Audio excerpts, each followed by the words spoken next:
Apprendre à perdre. Voilà vers quoi il faut tendre. Ma vie n'est rien d'autre qu'une vertigineuse dépossession. Et ce, depuis mon plus jeune âge, car quand j'étais petite, j'étais ce qu'on appelle une enfant distraite.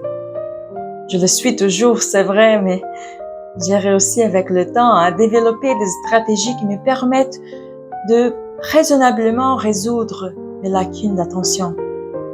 Je fais les choses en grande partie automatiquement sans y porter soin ni concentration. Les gestes se font en totale indépendance de ma tête, en liberté. Alors, les choses perdues, ça me connaît. Pour retrouver les objets, je dois refaire l'historique de mes pensées au moment où j'accomplissais les gestes. Je sais, c'est un drôle de mécanisme, mais ça fonctionne pour moi.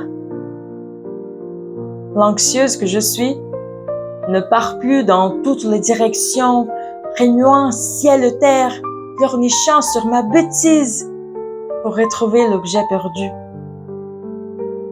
Cela, je ne le fais plus, au sens propre et au figuré.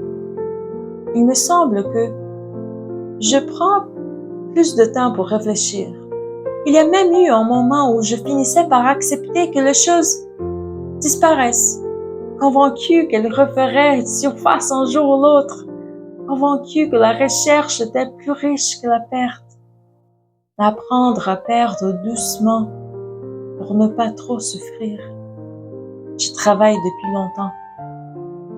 Pas toujours aussi profitablement que je le voudrais, mais l'effort y est, la volonté, l'engagement.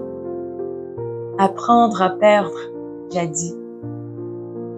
Ne garder que ce qui est resté volontiers, incluant l'autre.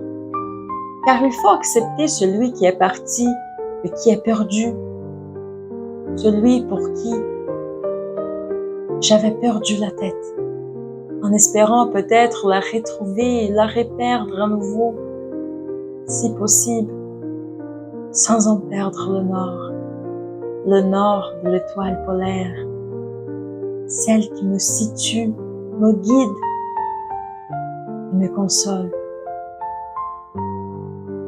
Apprendre à se perdre quand c'est nécessaire pour goûter, sentir, jouir et croquer à pleine bouche les choses qui en valent la peine. Peine perdue, tout se perd. J'ai beaucoup perdu, je le sais.